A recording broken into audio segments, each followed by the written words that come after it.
Simply, and I'm opinionated. Welcome back to episode 5, game trends.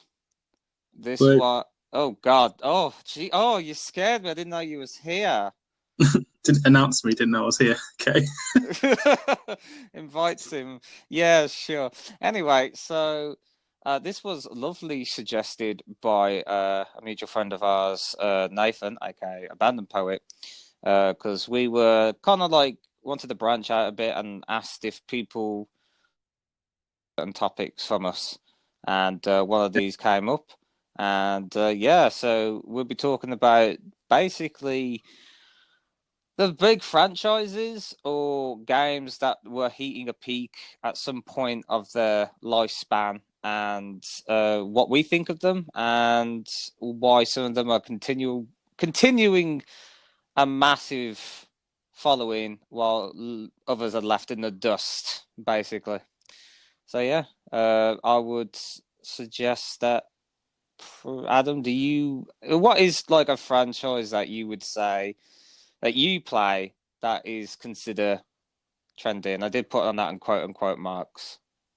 So Um, I mean, it's a bit of a weird subject because it trends a lot to do with Twitch and stuff like that. But I wouldn't say outside of that. I'm not too sure because I only just started it. But Stardew Valley, which I've recently started playing, that does quite well. It has quite a big following on Twitch.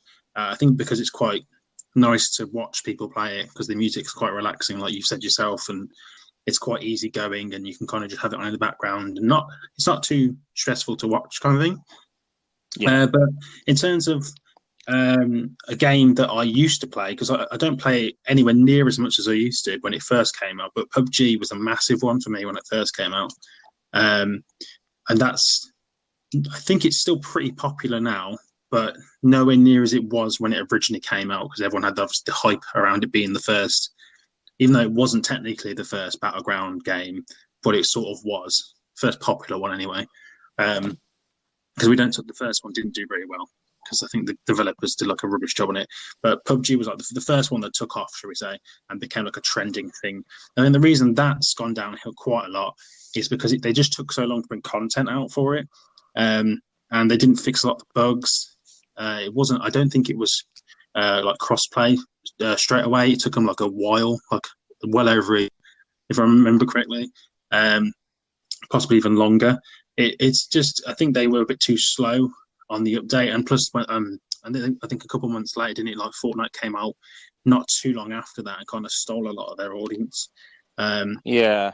which is I another one. think I think wasn't it like because Fortnite was a single player game to Yeah, begin so with, wasn't it? this is the thing. I bought Fortnite originally when the game this is before they had their battleground mode, which is why they had that lawsuit with the guys who made PUBG because PUBG was trying to sue them for stealing their idea essentially.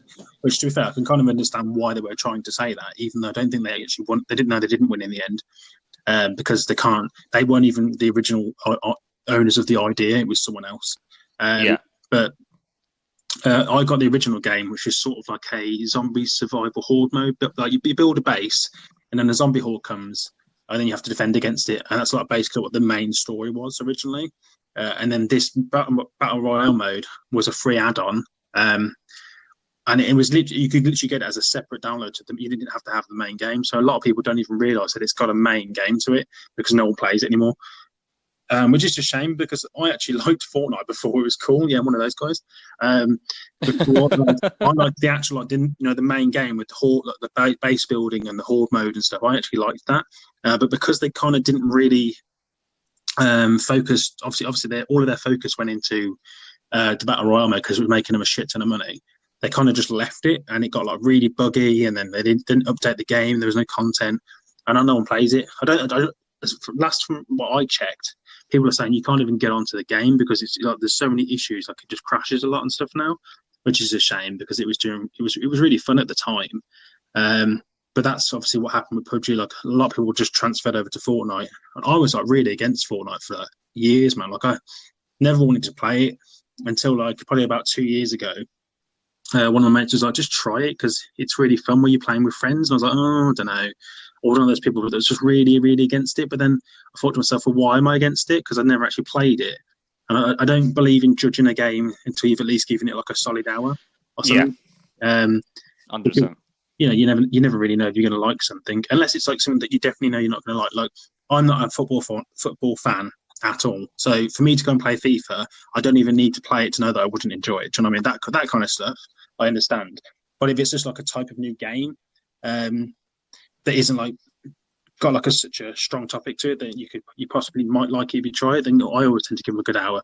But so I played it and I was like, it's all right. And then I played it for a couple months, like probably like 6 months.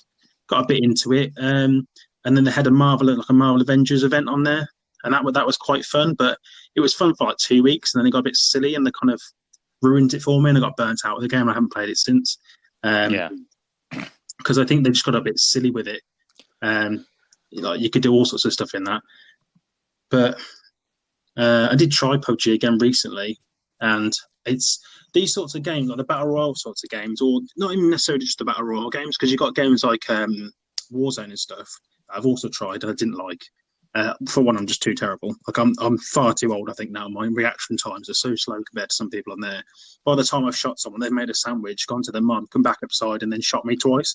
It's like I'm so slow to kill someone in that game, like Jesus Christ. So I just kind of was like, no, this clearly isn't for me. Because there was a time that, like when I was younger, that I used to like Call of Duty. Like I'm a massive zombies fan still.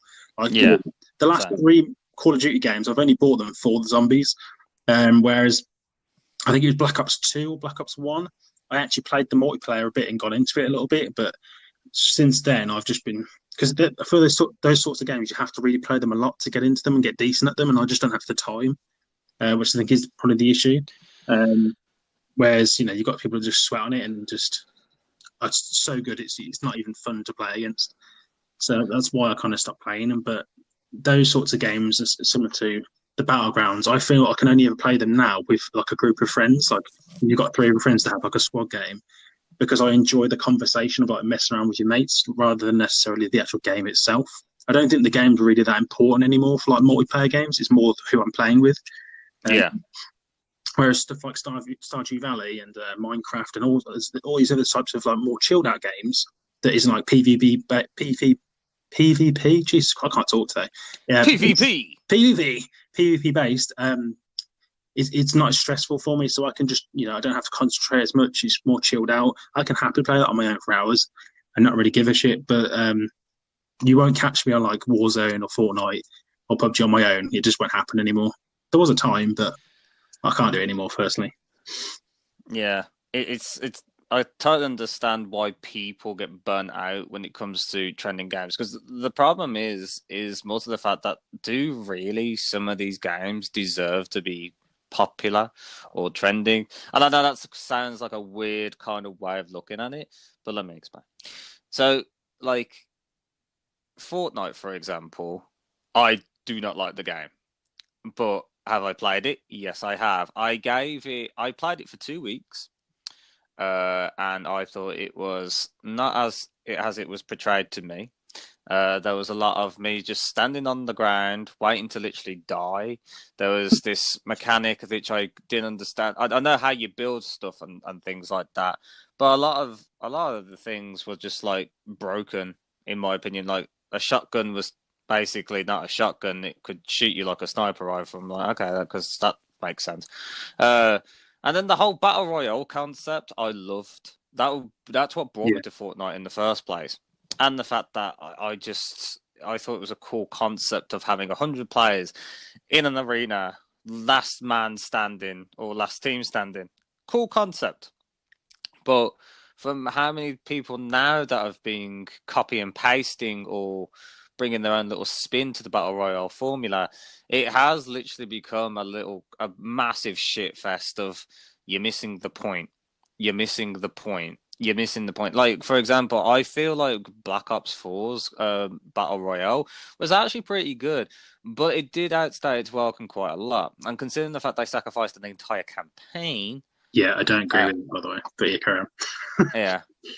So basically, what essentially Black Ops 4 was strictly online, which at the time I thought, oh, this might be the future. But the reality is, I look back on it now and I think, no, that was a terrible idea. Considering the fact that every Call of Duty, what brought Call of Duty into the world that we all know and love? The campaign. The campaign Campaigns have always been amazing. Yeah, like to a point. Well, some of them have been good. Some of them are well, yeah, absolute yeah. garbage. Saying that, I didn't agree. I didn't like some of them. The Black Ops ones, I don't find a bad Black Ops one personally, but all the others I've had issue with. Like I wasn't a fan of Ghosts. But anyway, carry on.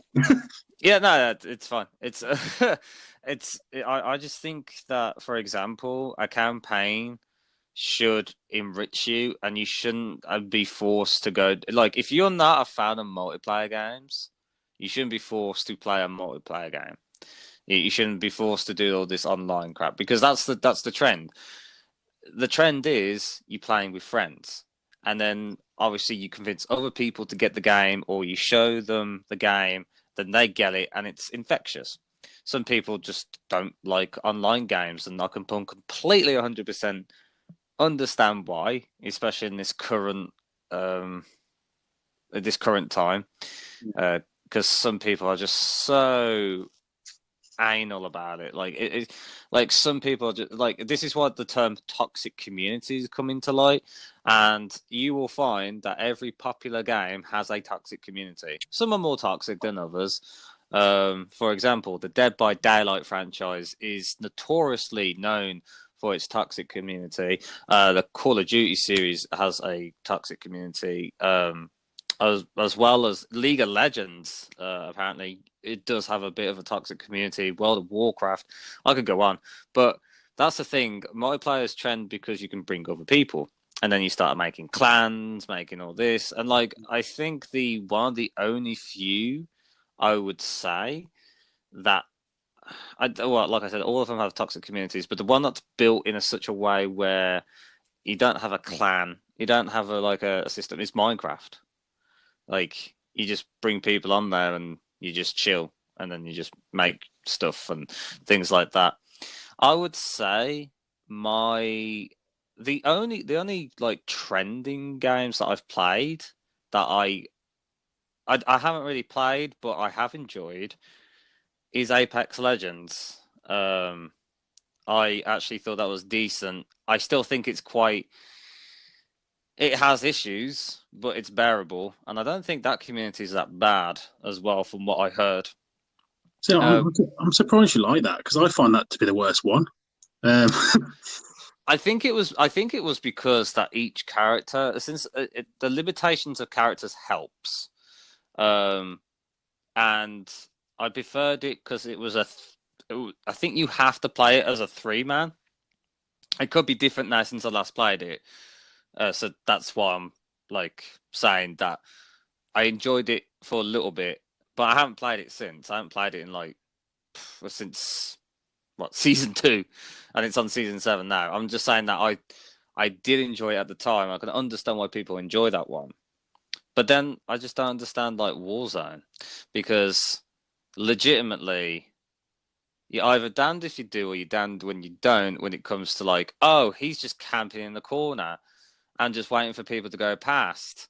Oh, he's just literally just came in like Rambo, killed six of us, even though we've just popped 30,000 bullets into him. He's only put two into us. We're dead.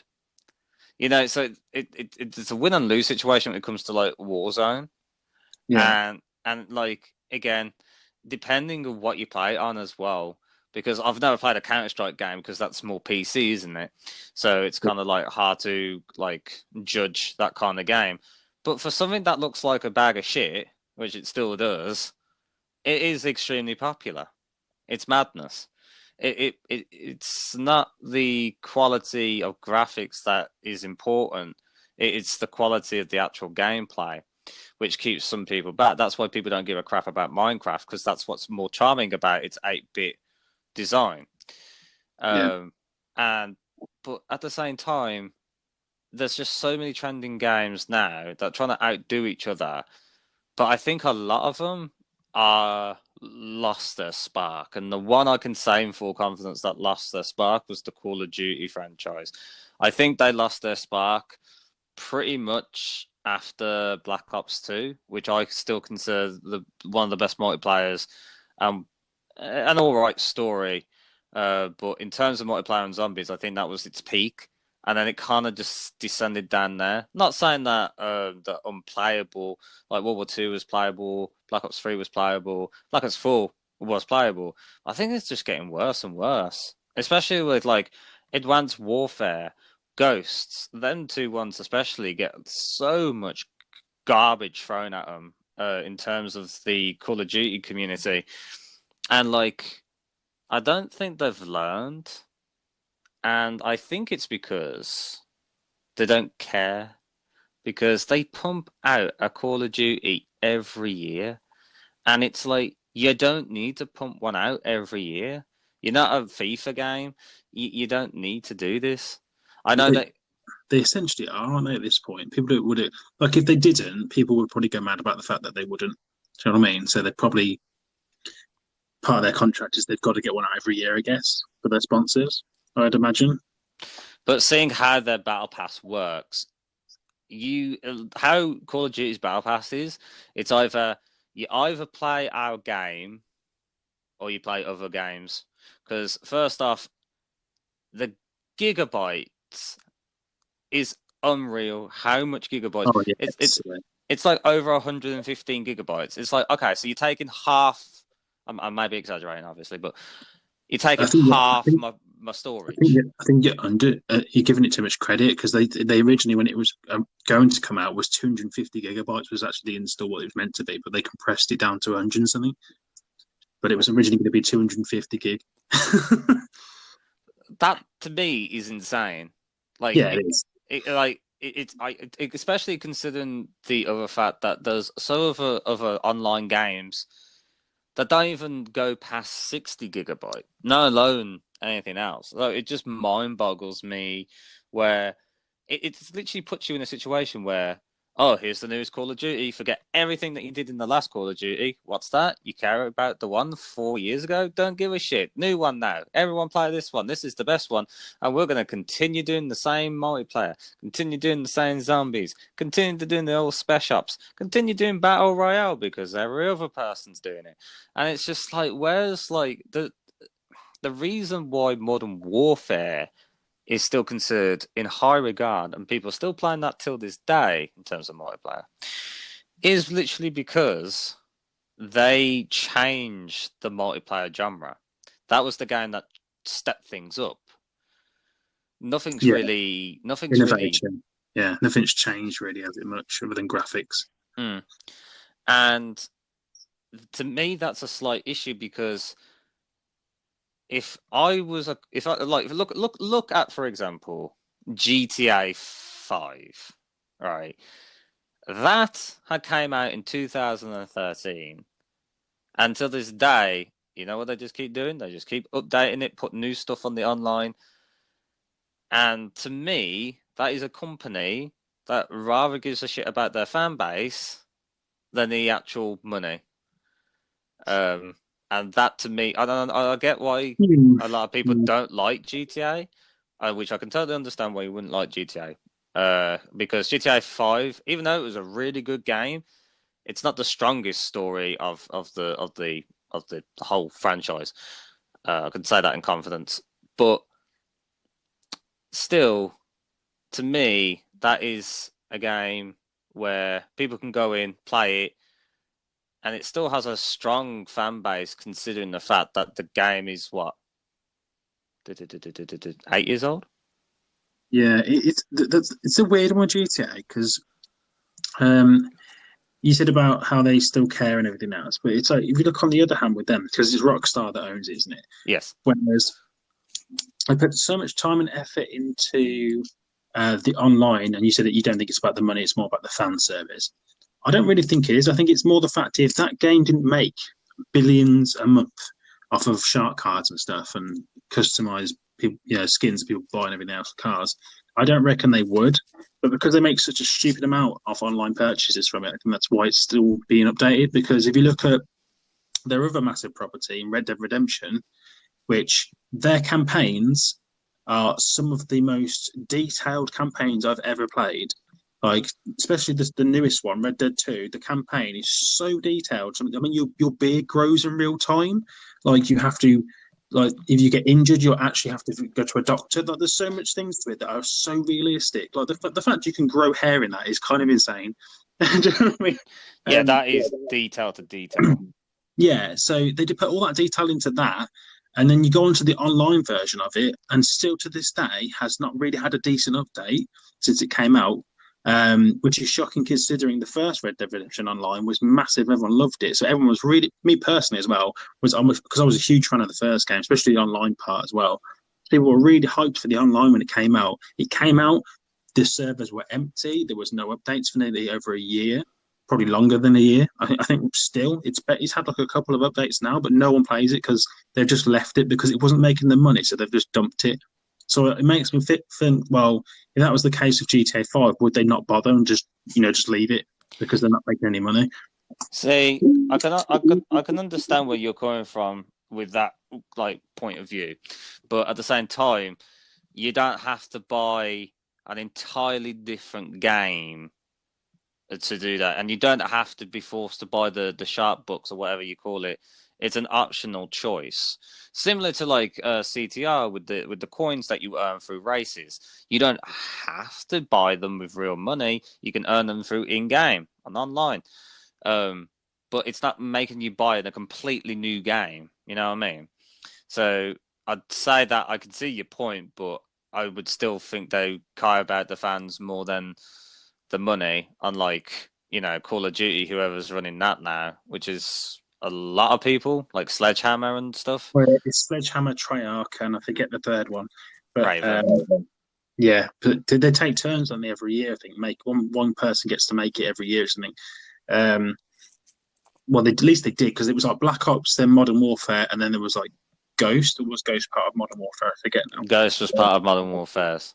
Because I know for quite a while there was three separate companies doing it, wasn't there? And they would take turns. But but yeah, I haven't been interested in that franchise for a long time, and it's sad because I like. To be fair, I wasn't like annoyed with Red Dead Online because the campaign was that good. Like I got my money out of it, but it was just kind of saddening because the online was so terrible compared to what it used to be like. I think I just probably hyped myself up too much. Probably I don't know, but I guess it's more of an impact because you cared about that specific game's franchise and you wanted to do well, rather than something that's more of a trend of the mainstream.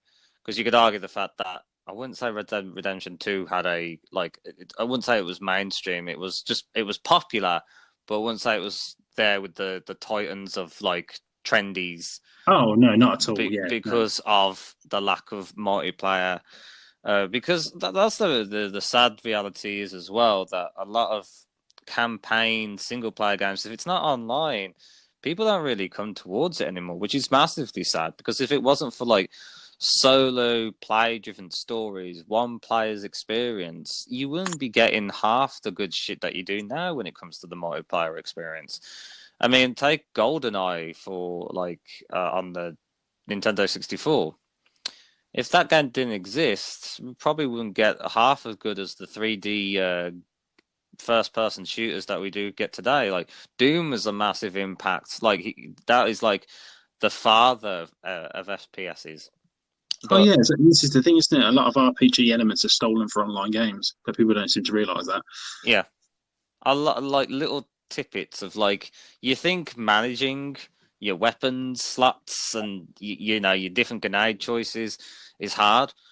You clearly haven't played a Final Fantasy game because that is an RPG where you have to like check your stats and stuff, and like similar to like software's games, like with like the Dark Souls and Bloodborne, you gotta like make your character the way you want to make him, and what do you want, and you've got options, and it takes time, but then you have a build. So similar to Borderlands, there's actually a lot of RPG elements where you can customize your character to what build you want. It takes a while, but then you get like the tree system with the skill points, and it's I wouldn't say it's simplistic. It does have a bit of like you need to think about it, but there's a lot of people that complain about the whole RPG mechanics, yet they're in their games as well.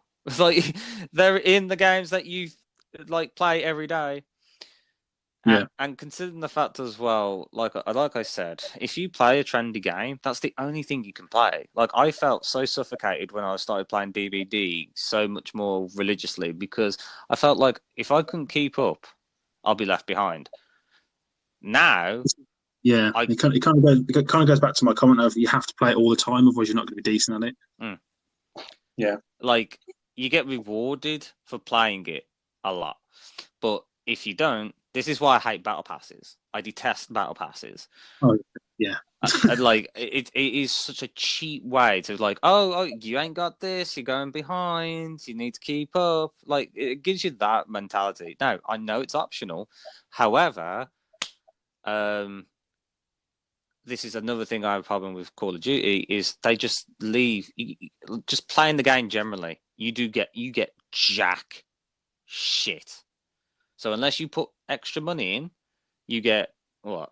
Extra banners, extra like little signs of appreciation. Nothing's earned anymore when it comes to multiplayer stuff. I mean, like at least All about money. Yeah. At least with Dead by Daylight, you do get rewarded. Not as much as you should, but at least it gives you free rewards, and that game does give you free rewards. But there is an existing battle pass, and I would argue that that battle pass is actually not bad.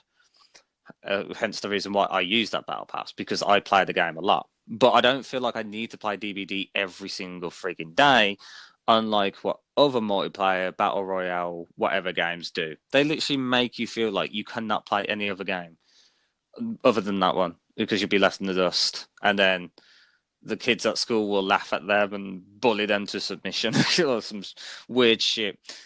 But yeah, what like I'm trying to think of other good classic examples of multiplayer games. Like, do you think there's another one that like what you would think that you don't get generally? As in, sorry. As in, I don't get why it's popular, do you mean? Or Yeah. um, no, because even if I don't like them, I can kind of understand why they're popular. Um, but they're just not particularly my taste of game. I don't know. I'm trying to think. I think we've named most of the top ones. Like there was obviously Warzone, there's PUBG, Apex, Fortnite, and it's weird how they're all very similar. It's like you'd think Mm. there'd be a difference. And it's going back. I know it's not answering your question because I can't really think of an answer for that at the minute. But going back to what you said about how you think a lot of the um, you thought it was going to be the future where the main campaigns become online, and that's just kind of the new thing that you thought might end up happening. And that's going to be really bad if that's the case. I don't think it is because people had a lot of they had a lot of pushback, didn't they, with Call of Duty, no, Black Ops 4, sorry, Yeah. with the fact they didn't have a campaign because everyone, like you said, everyone was like, well, where's the bloody campaign? Like, I think that sort of stuff, like chucking in a battle royale mode, and everything, is fine if it's just a free add-on. Um, or even if you want to do it, just make it an option. Even if you're going to charge someone for it, make it a cheap price and make it optional. Don't make it be the reason why they're buying the game because you're not going to win people over. Whereas some of the best some of the best games I've played have been single player games. So you think of stuff like Skyrim, which is such a huge franchise Yeah. to the point where people are still playing it now. It's had like what 5 remasters, and they're talking about remastering it again as well for the new gens, which is kind of ridiculous at this point. So just bring Elder Scrolls out, the new Elder Scrolls players. We're sick of seeing Skyrim remastered now, but like those sort of games are so huge and so much to them that it shocks when people say they haven't played them because there's just so much to do in there. Like for the whatever 60 quid you got it at the time, I mean, it's probably a lot cheaper now. I mean, it's free on the Game Pass, by the way. FYI, if you go on Xbox, it's free on the Game Pass. But for the £60 at the time that it was, you got your money out of it. But it's like you play something like PUBG or Fortnite or whatever, and I get that Fortnite's free before people have a go. I mean, like the Battle Royale mode's free. I get that. But like Mike said, you're so encouraged to get the Battle Pass because, and a bit like what you said with how you get like nothing on Call of Duty. If you don't buy if you don't spend money, you get fuck all off them. Yeah, pretty much. Because it's all just become a big money grab now. And Call of Duty, why, even though I didn't necessarily like the niche of it before, I liked the campaigns and zombies enough to warrant buying the game. But the last couple of years, they've just kind of faded away from, they've been taking bits out of it that makes them good and the reasons that I wanted to play them. And they've just been making it a big cash grab. And everyone likes Battlegrounds. We'll chuck a Battlegrounds in, and if we can charge them this much, if you can get the golden skin, and do you know what really does me in? And this is actually coming into the topic we were going to talk about for our very first podcast. We never actually got around to talking about it, so it's kind of a good thing that we're eventually talking about it now. Hey. It's like loot boxes and, like you said, battle passes and stuff are the bane of existence for gamers, and I don't understand why they've become a thing, because it's such a bad. I get it for businesses; it's an amazing business model. You can make stupid money without any effort. But when you're charging someone, for instance, let's take one of my favorite games. Right, I live on Fallout 76, which has had, I know, massive amounts of bugs, and people left it, and they've had refunds and all the rest of it because the game was a mess when it came out for a solid year after that. But they charged £20 for blue on a battle pass, what they call their scoreboard, which is like their season pass, right? They charged £20 to put the colour blue on an armour. Wow. And I've seen personally with things like PUBG, where you buy a loot box, even though it's within game money that you get from winning games and stuff, you'll get like pink. It's not even like cool stuff. It's just like they've got really, really, how before when this sort of stuff just started coming out and becoming popular, Yeah. you get like animated skins and stuff, and like, you go, oh, that looks really cool. You see your mate with or skin on his gun or whatever, or sword or whatever game playing. You go, oh, that looks cool. I'll get it because it's only £5. Like, they weren't massively expensive, and it looks cool. And you're like, you know what? Screw it. I play this game a lot. I can warrant spending the money if I play the game all the time, and it's like a £5, whatever. Yeah. Whereas now they've got so lazy to the point because they know they can charge people whatever they want, and people will, and to the point, like you said, where it's kind of like, if you don't get this battle pass, you aren't enjoying the game, because they've made it so, especially with Fortnite, Jesus Christ. Like, I think you get like a generic banner sticker or an generic icon sticker with Fortnite. If you don't have the battle pass, whereas you get the battle pass, you get like a new skin, free money, free gun skins, free like loads and loads of characters. You get so much stuff that it's just rammed down your throat to the point where it's a free game, but it's going to cost you £50 a month because you're buying all this, and it's like, and it's like extortion. Like looking at like stuff like V-Bucks. Like my daughter liked she's gone off it now, luckily, but she at the time she did like Fortnite for a little bit because, again, her friends are playing it at school and it's kind of like the trend at the time. To buy like this whatever skin that she wanted. They price it really weirdly, so it's like just 1 point. You can buy like bundles of their money, right? So you spend like a tenner, you get like 800 V-Bucks, right? Yeah. The thing with 801 V-Bucks or whatever, for example, so you had to buy two just to get the one thing that she wanted, and then the thing was like a generic color gun, and it's like, Jesus Christ, it's such a rip-off, and it's so bad. It's like, I remember reading it in the news a couple of months ago.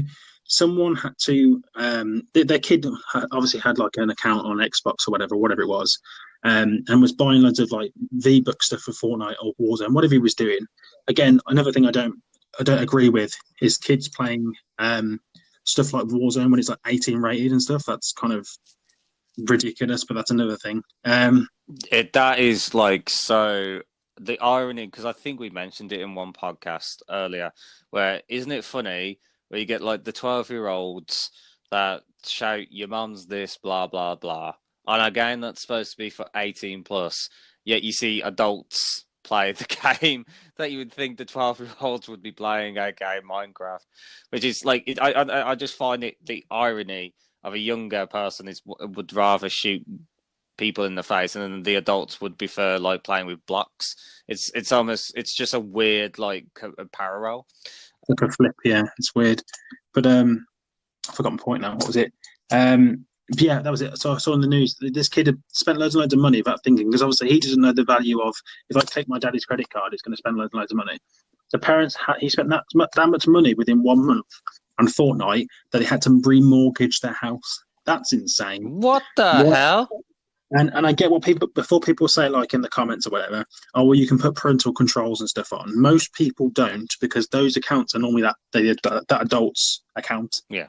And there's a reason why they shouldn't be on that game in the first place, like you just said. Stuff like letting your kids play like horror games and stuff. And the people are wondering why kids are so messed up compared to what we were like when we were growing up. Like, they're really rude or really aggressive and stuff now. And it's like, well, that's because you're letting them play an 18 plus games when they're like 4.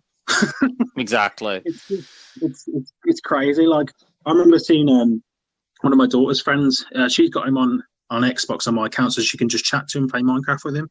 And I saw him on Black Ops 4 the other day. And I'm like, what? Sorry, like, like why is this child being allowed to do this? Like, I don't understand. I really don't get it. A lot of people just me. it's just a lot of people just don't understand that. I like how they'll push blame oh video games are too violent or films are too violent. I was like, there's a frigging rating on there. If you're letting your child play it, it is not the game developer's fault. It is not the film's fault. It is your fault, the parent failing to see that this is rated 18 plus. Do not like, and then they'll go off and like, oh, we can't be shown as being bad parents. We're gonna have to fight the system. We're gonna have to blame it on them and like totally dodge fire because like, and like you go to them like, well, you are the biggest stupid person, and then they'll just go, oh, it's one of those people that loves violence and gore. I bet you like all those ritual shit, don't you? And I was like, well, at least I'll probably be a better parent than you. Because you clearly like traumatized your child just because they were begging because all his school friends had it, and it's just like it's peer pressure, and basically you're treating your child as a brat. This child is a brat. You don't know how to control your child. You don't know what no means to them, and I bet that they eat their dessert before they eat their dinner. And I bet they still bloody draw on the walls, even though you've like told them. And since they have tantrums, you just don't want to deal with that shit. So it's kind of like I think that's a major issue as well. It's so alluring that some video multiplayer games literally be like, "Come, you don't want to be the laughing stock of your school, do you? You don't want to be left behind. You don't want to be bullied for being poor." Like that's what some of these multiplayer games literally stink of, like the It's peer pressure. really pushed on, isn't it? Yeah, it's terrible. It's really bad. Um, that and that's I think it was recently. They're trying to make it illegal here, but I can't remember which state in America it was. But didn't they just make loot boxes illegal in one of the states in America I believe because so. of because it was I think it was actually GTA 5, wasn't it? If I remember correctly, they had because I haven't played GTA 5 in years, by the way, but I know they had like an online they have like a casino on there on the game, don't they? You can go and bet money on. And there was a bit before where you could actually bet real, like you could use your money to buy shark cards, is it, to get like in-game coins to then gamble away.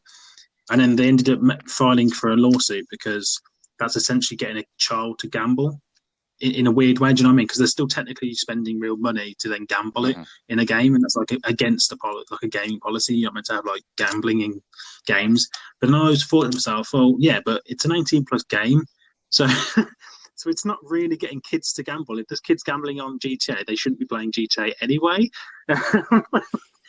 But I'm glad that our country is considering, like, well, Europe in general is considering doing it, making it loot boxes illegal because it really is a problem in games. Like that's definitely like the number one issue at the minute is the companies becoming too concerned with money, and not concerned with giving like decent content and value for money, which is what games used to be.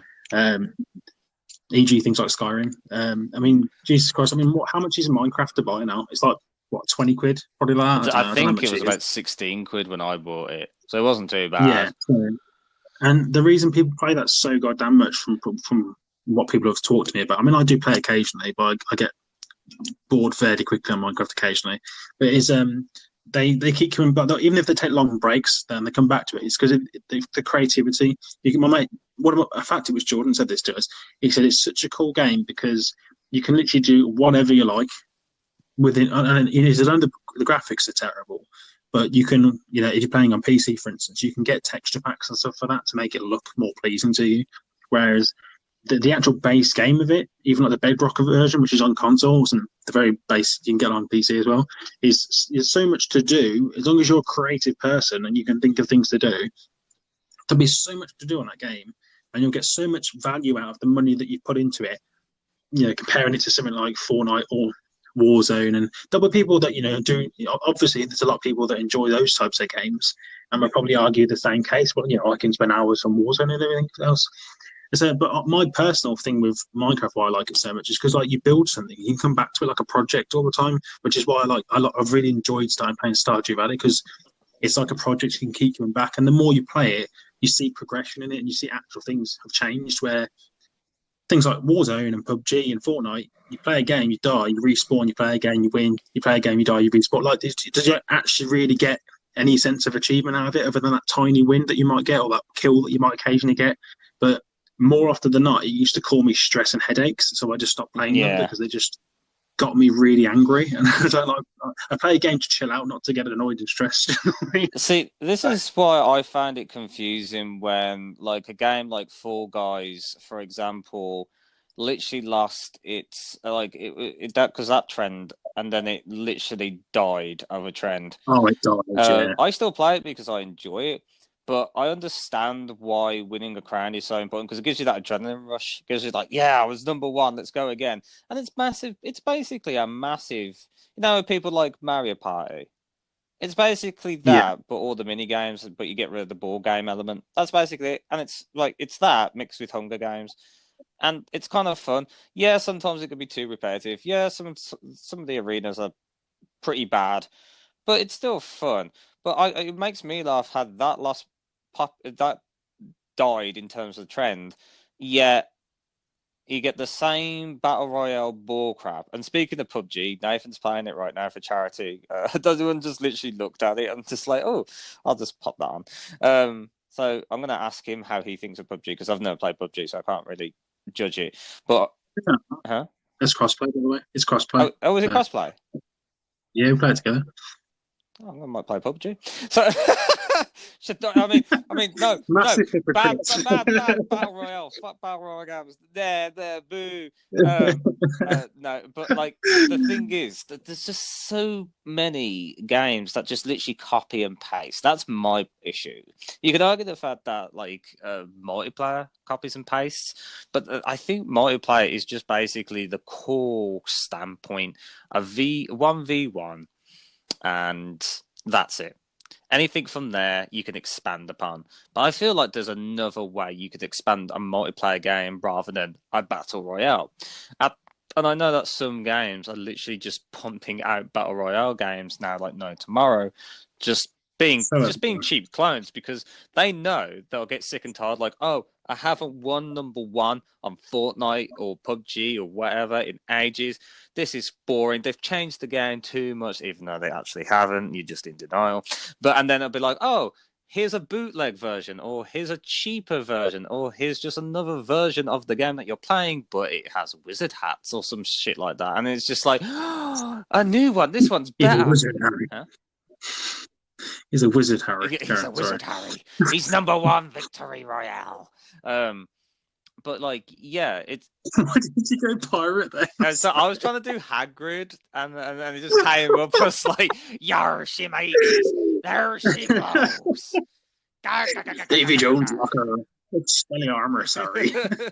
Oh yeah, he has left. I put more gruff, too much gruff into it. That's what it was, too much gruff. So basically, you're a gigantic human giant hybrid, and I'm a pirate. That's cool. Glad that we've made these characters come to life. Anyway, yeah. So it is shocking to see how a game that could be half-assed, but someone will be like, "Oh, I'll go to this," even though it's not as popular, and it will never be as popular as where the other ideas or whatever. Because it is like kind of a bit like a YouTube scenario. One game will stick. One game will get lucky. One game will be like, "Oh, this does something right," because Fortnite did the clever thing and be free. It's just everything else is being bought. That's what made it smart. That's why there's a whole bunch of games like Warframe and Spellbreak that are also free. That also did follow a trend. Some of them do. They have their fan bases, sure, but I reckon, only some of their fan bases is literally based off of the fact that they don't like playing Fortnite, but they like playing battle royale games. So this is spawned at a completely different genre. This is why people don't say, "Oh, do you want to play multiplayer?" They say, "Do you want to play battle royale?" Because it's like campaign, multiplayer, battle royale. It's literally become that popular. It's literally like the third version of something. Can't even put it in the category of online. It's crazy. Yeah. It's literally insane. But at the same time, do we really need that many? Do we really need that many? Like, honestly, I mean, like, for example, and as I said before, Doom had an online multiplayer. It was optional. It was actually pretty fun. It's nothing to write home about, but it was a fun online multiplayer experience.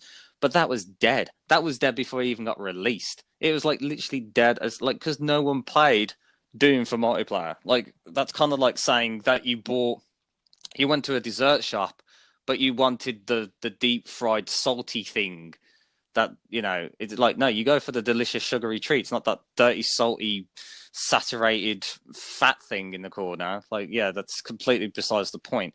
Like, you go for the cakes and stuff, not for a full kind dinner. What are you going with? I think Mike's hungry. I'm not angry. I'm just trying to make people see that some Hungry. trendy games don't deserve the fucking praise that they get, and it's I stupid. just want some cake for a bit. I just want a chocolate eclair. All right, that's what I'm getting at. Shut up. I'm just a diabetic bitch. It's just like, why don't you just let me have my chocolate treat, you fuck? Anyway. So this is the thing that I love about when we do the podcast, because sometimes I go back because like Adam has done very well because he's the editing behind the scenes, and I go back on sometimes of the podcast to see what he's done, and I find it so I love the fact how he edits, and sometimes I see certain things. I'm just like, and then every time we finish a podcast, and now I'm just thinking, how is he going to edit that? Did you see the last one where you made a weird noise and put the face up? Yeah. I didn't even catch that when we were recording. I only heard it after the fact. I was like, what was that noise? It was just like, what is this madness? It's like some extra entity that's just came in going, hey guys, how's it going? And then just goes away for a split second. It's like, like... Anyway, as we were saying, I like I said, I just don't get why some things get popular and then some don't. I mean, like for example, Among Us got popular, I believe, due to the fact that it literally no one gave a flying two fucks about it until streamers brought it to life. It started off in Brazil, I believe, and then Austria. And then next thing you know, when the Europeans and the Americans heard about it, bam, everywhere. Yeah, Trend. wasn't it out for like, it was out for like 2 years, wasn't it, before Yeah, it got it was popular? out for literally 2 years. They were actually planning to make Among Us 2 because they did have their like little like they had their fans, but it was nowhere near. It was like literally 2% in comparison to the 98% that came because of it was popular streaming. And I do like Among Us. So don't get me wrong when I'm about to say. I understand the funness of it because it's basically online Cluedo, and I love Cluedo, and I love the fact that people. The one thing that game shows is people can be deceiving, and it puts you in an element where you will know because like oh god, here comes a slight admit. I'm actually a really good liar. Yeah, I didn't realise this about myself as well, but Among Us, I can get away with killing people so easily. And apparently, the tone of voice is everything in that It game. is proper psychological, but the one thing that game would not be as popular at all, even if it did strike a little bit of gold in the nugget, if it wasn't for like Discord voice chat servers, that game would be absolutely not as popular as it is. You have to have other elements around you to play that game. It's mad. It's Yeah, like, and it's almost like it feels forced that it got popular. It's like, no, we need to like, look, this is getting popular. This is getting good. Look, these are the elements that you have to do to get the full-on experience. You would think a game that's probably getting that much attention, that's boomed that quickly, and I think it's only been made by 3 people, which is even more shocking. I could be wrong on that, though. But like, it is absolutely mind-boggling that they've actually literally cancelled making Among Us 2, and now they're just focusing on Among Us 1 and expanding it. The fact that it's taken them this long is a little bit shocking, but I digress. It's gotten to that point now where it's like, does this game actually deserve its pop? Did it deserve the trend that it deserved? And like I said, it's a good concept and it's quite genius, but its craft is actually it's pretty bad. Like, in terms of like, they should be implementing this stuff. We don't have. I shouldn't have to get Discord to enjoy a game that has yeah. nothing to do with Because Discord. they've got people who are listening to us that haven't played Among Us. First of all, how the hell haven't you played Among Us? But it has got its own little like text chat that you can do. But to what Mike's point saying, where you have to have Discord and voice chat for it, it is really necessary because I find I've played public games before just with the text chat. And because of how quickly the voting goes and everything else, by the time you've actually got your point out, it doesn't matter, you've gone. Because all that has to do is in a public chat, someone goes, "Oh, it's white," and they don't even have to give a reason Yeah, half the time. People just people vote just because vote. they can't be asked to Yeah, talk about it. exactly. Yeah, And where's the fun so in that?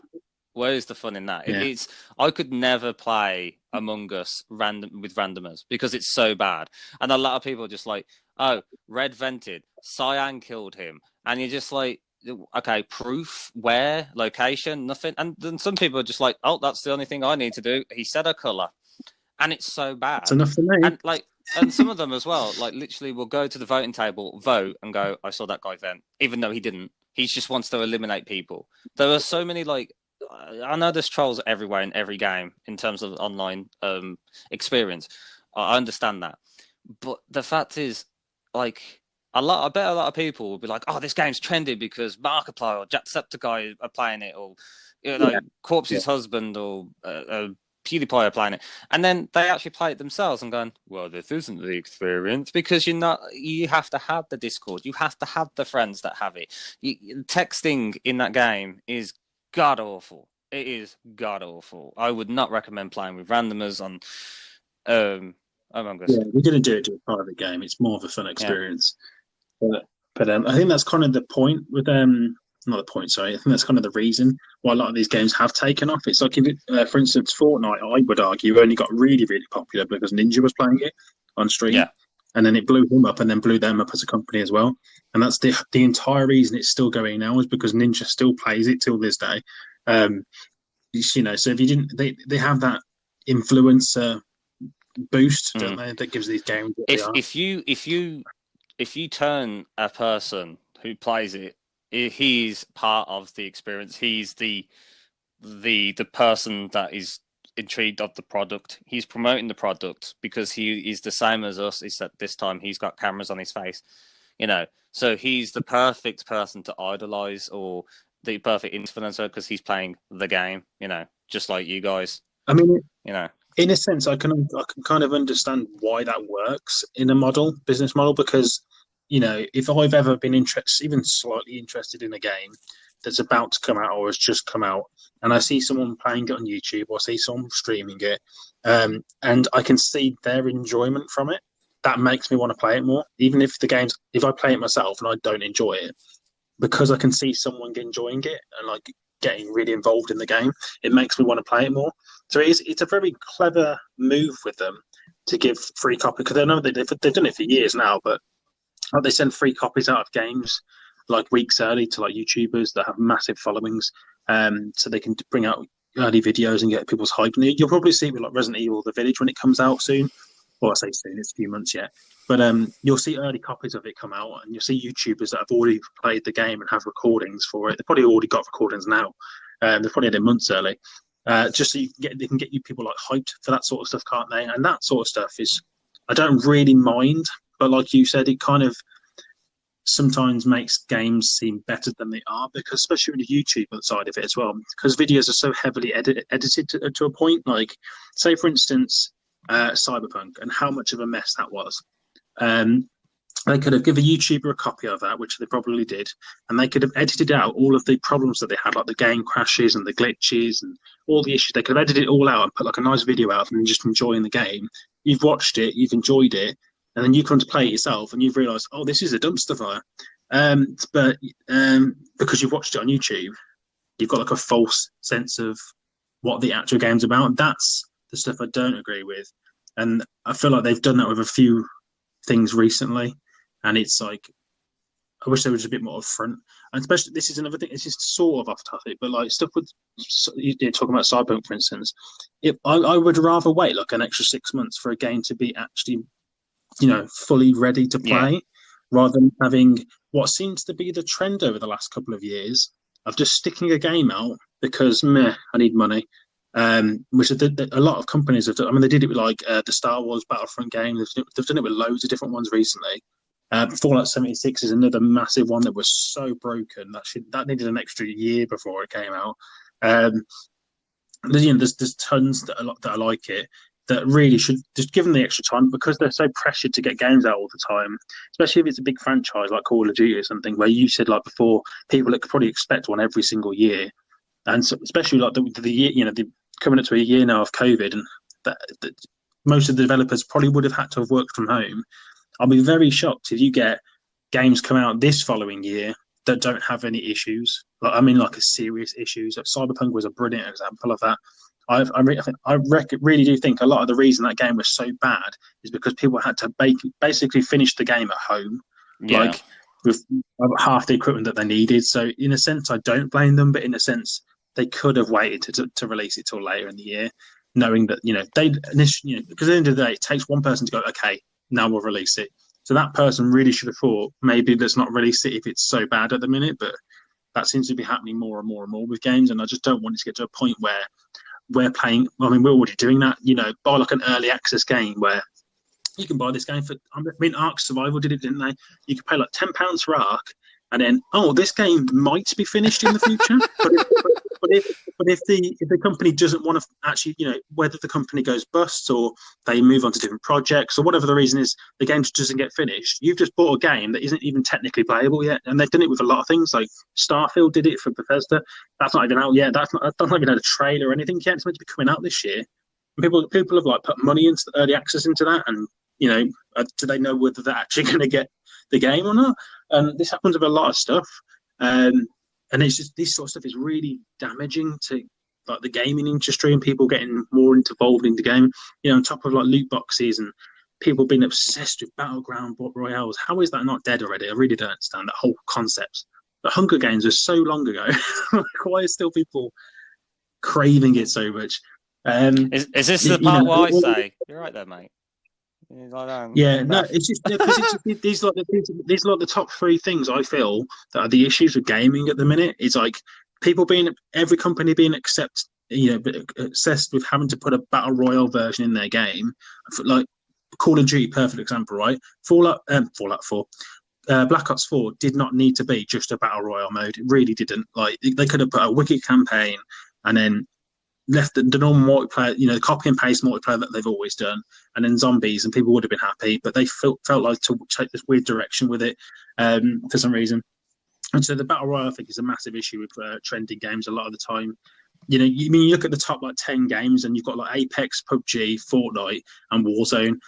Are those 4 games really that different? If you had to describe them to someone, they're really not that different. Like I get like visually they're different, and the third person, the first person, but that's about it. Yeah, and you got pretty skins on one, and you haven't on the other. Like some are slightly more realistic than the others. Whatever. But the fact that those 4 are like one of the top 5, or probably multiples, is kind of nuts. And the fact, and all of them have loot boxes. And it's not just they have them; they're rammed down your throat to the point where it's like I can't even enjoy the game because if I see some guy, he's got a flashy whatever the fuck, right? And you just, of course, people are going to want it because it looks cool stuff, and then you go on there, it's like £50 for a blue. It's like,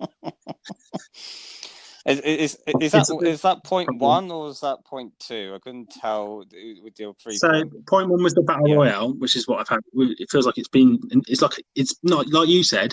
It's not like an option anymore. It feels like it's a part has to be in game for them to be successful now. Looking at the top four, and then my second thing is loot boxes. Point two, and then loot boxes is my second point where I feel like it's become the norm, and I feel like it shouldn't be. I've been allowed to have got to that point where people just accept the fact that the loot boxes are in the game, especially with how bad kids are spending money on it, and it's really bad influence. It's gambling. People need to realise that loot boxes are gambling, and it's not good to get into a gambling habit at a young age. You see 16-year-olds outside Tesco scratching bloody scratch cards going, I can't get my golden blue gun and whatever the fuck's going on. But it's really not healthy for people. You got any pennies? You got any pennies? I need to scratch this card. I need to scratch this card. Yeah, it's not a healthy habit to get into gambling. So that's a second point. And then point number 3. The point, I forgot what third point wasn't I? But it's just they're all like campaigns. I just kind of seem to be getting less and less, and like single player projects seem to be getting less and less, and it's all like this online based stuff where if you had to tell me what my favorite games were, they're all like single player games. Like I love Bioshock 1, I love Fallout 3, like some of my favorite stuff. I like Skyrim was amazing. We Happy Few is an amazing game. That's single player. That had 3 campaigns to it, and it's free on the Game Pass, and it takes like 60 hours to finish. Like it's an amazing game. But it's just like that seems to be becoming less, and they want it all online, and they want it all. Hey, it's free, but it'll cost you your soul to get the battle pass. It's like it's ridiculous, and it's all peer pressured as well to a point where you feel like you've got to get it. Because if anyone has listeners to this that has children that like that sort of stuff, like Mike said, they go to school. It's peer pressure because their friends have got it, and then you've got to get it now, and then it's just loads and loads of money, and this on this in brackets free game.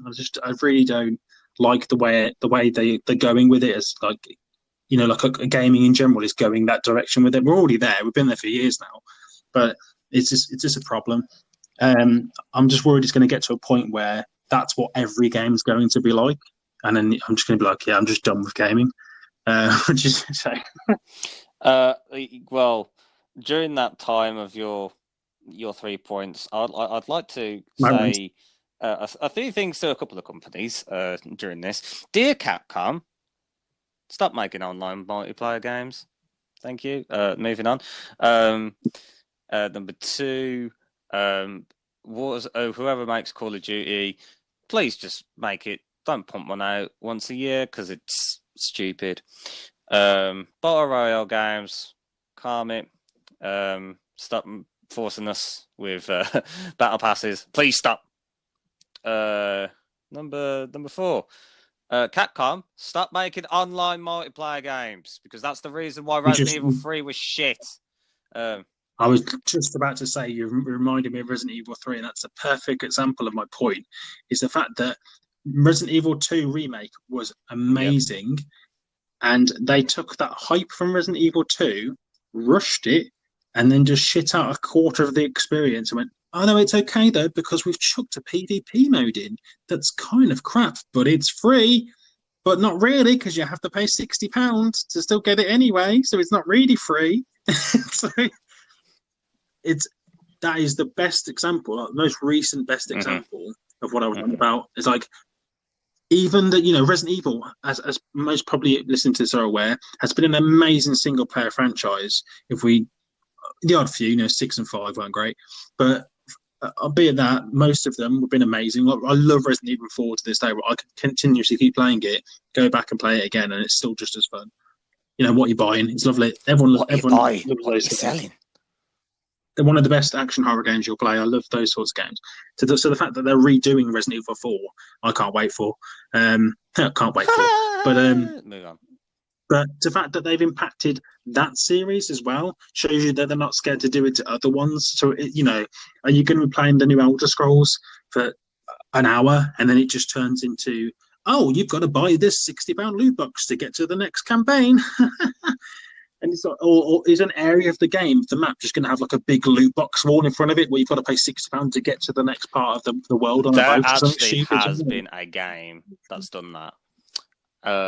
There Yeah, was a it's game just that literally blocked the ending, and it was actually used as paid DLC. So to find out the ending of a game, oh, what was that? What game was that? I remember I hearing think about it was that. like Akuma, I think it was called. Yeah, I think I remember something about that, but it was. I remember it being massive outrage. Yeah, that's exactly my point, isn't it? It's. I just don't want all of the games going that direction because it's just going to ruin it for Mm. everybody. And considering the fact that this is the reason why some people go back to old franchises, this is why even like classic games, like obviously people like on the next gen, like obviously people still playing like the last generation, like PS4. Some people are still even playing PS3. But how many people do you know that are playing like an NES, a PlayStation 1, a Sega Genesis? And the fact is then you get all these collections and like, we still respect the retro stuff. Haha, like you want to play the whole Sonic collection? That'd be £30, please.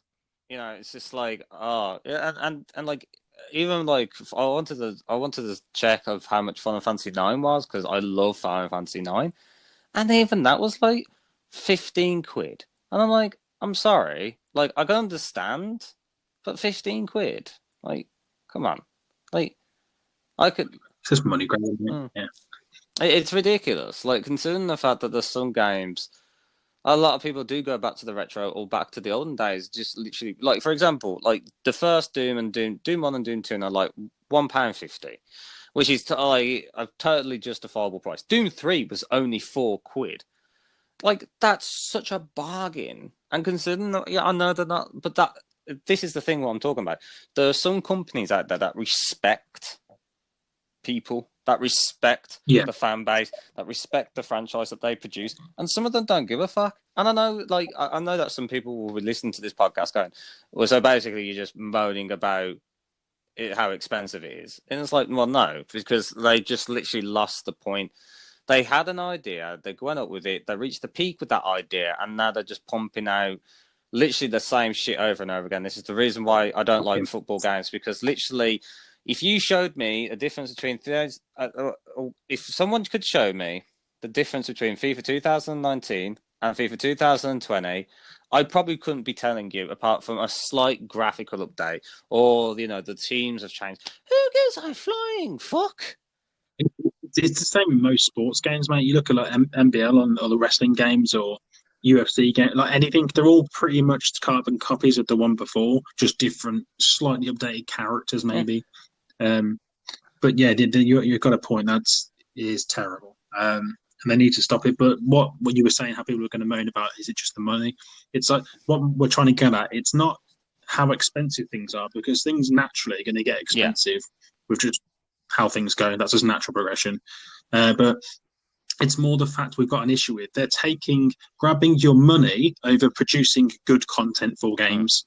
That's what the problem is, and it's not even necessarily just having stuff like Fortnite where it's a free mode and you can go, because in a sense, Fortnite Battle Royale is free. You can even get it separately from the main game, and if you want to spend the money, you can. Yes, it's massively rammed down your throat playing it online, but if you're really not a big multiplayer person, you can just go and play the main story of Fortnite. Whereas, like Mike said with Resident Evil 3, you get half a game because the crappy multiplayer that they've chucked in, has took away like 50% of the main campaign, which is why people loved the franchise, was for the amazing campaigns. Like, no one wants like a battle royale Resident Evil game. And do you know what they're bringing out this year? Have a guess what's coming out this year. Does it start with a B and end in an E? So it's not so much a battle royale, but it sort of is, because they've got a. Do you remember the old horde modes from Resident Evil 5 where you had like a time clock? Oh, That yeah, sort of like the mode. mercenary missions in Resident Evil 4. Yeah, so rather than it being like it's similar to that, where instead of all the enemies being computers, it's other online people. So it's essentially PvP, but just different Resident Evil characters. Like they're even including Resident Evil biohazard characters like Jack, and so if you can play as Jack and go and PvP against people in a small arena. So it's in a sense, it is Battlegrounds. And they're bringing out that this year. Like, why? Who was asking for a Battlegrounds version of Resident Evil? Nobody was. When was PUBG was popular years ago? Like, Battleground things were really like took off. It's been years now. Like, I speak to so many people that game and stuff or streamers, whatever, and they just say, "Can we just be done with the Battle Royale mode?" Like people have, like you said, have overdone it and stretched it out so much, and it's just ridiculous.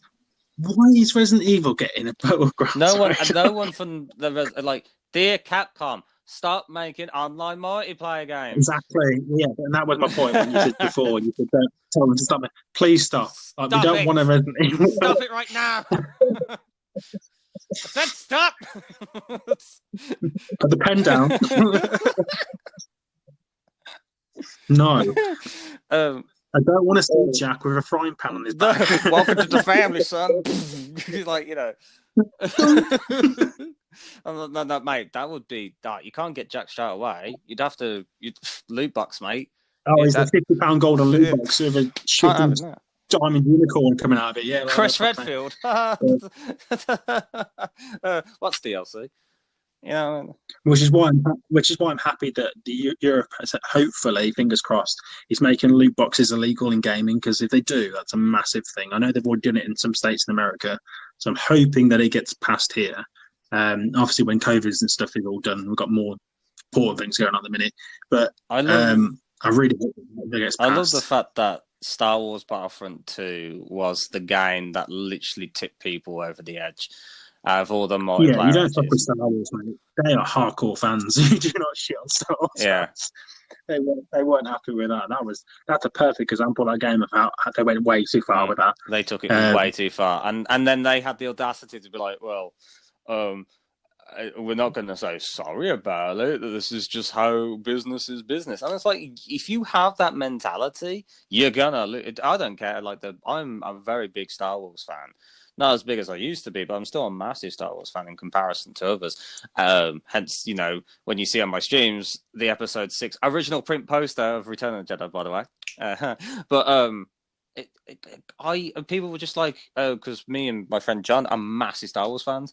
And he said to me, you'll love Battlefront 2 because it's got all the classic characters that you can play as. And obviously it's the Rebellion versus the Imperials. I said, yeah. But when I played it with you, and all I saw was loot boxes, mate, and it feels like if you don't have those loot, you lose. You lose. Like, you literally have to pay to win. And pay to win is the worst thing you can ever do. It is the worst thing, because what's the point? What's the point of playing a game if you have to continuously buy it? That doesn't prove your skill, doesn't prove anything. It just shows that your mum and dad have a big bank account. There's no progression, is there? Yeah, there's no progression to it. Have you played Jedi Fallen Order? No. The single player game. Play that, you'll love it.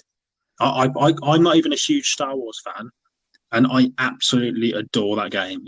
It was actually my last year's favourite game of 2020. I did it on my Facebook page as my streaming game. I didn't stream it, but like as my announcement, I did like a favourite game of the year thing. There's a little clip.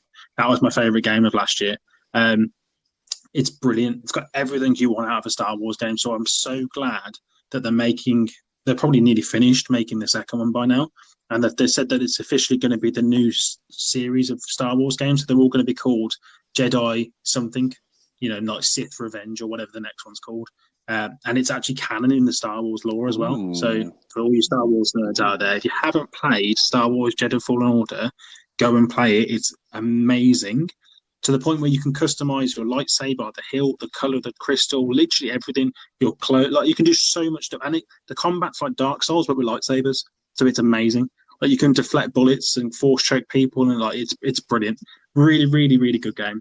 So I'm glad that they've learned their mistake from Battlefront, and they're going into the single player game. And do you know what? It was one of the most paid for. Like, they got the most money made out of it. One of their franchise games, I think, since like Force Unleashed. Since then, that was like their highest grossing game, and then Jedi Fallen Order smashed it out of the park because people loved it. And you know why? Because it's only a single player game and it's got amazing content and it's got tons of stuff into it. I know people moaned about the campaign being a little bit short. I personally thought it was the right amount of time in it. Any game where you give me Darth Vader, I'm sold. So Trust me. the fact that it's got Darth Vader in it as well, which is amazing. That there's just it's just such a well designed game, and there's not 1 ounce of, you don't even see a loot box menu. There's none of that, and it's the only way you unlock stuff is either by finding it in the world or leveling up through combat, and then picking things for a skill tree, which there's 3 skill trees. You can go into like 4 sense, combat, or healing, or meditation, or whatever. Like, play it, you'll love it. It will completely change your life. That's a bit of a broad statement, but if you were looking for a good Star Wars game, go play that one. It's amazing. It's also free on the Game Pass for Xbox players on the EA Sports part, which is the whole reason I played it, because it was free. And I was like, wow, this is brilliant. This is totally not what Battlefront's about, which shows you that not having loot boxes and, ramming all this multiplayer stuff isn't necessary to make a decent game.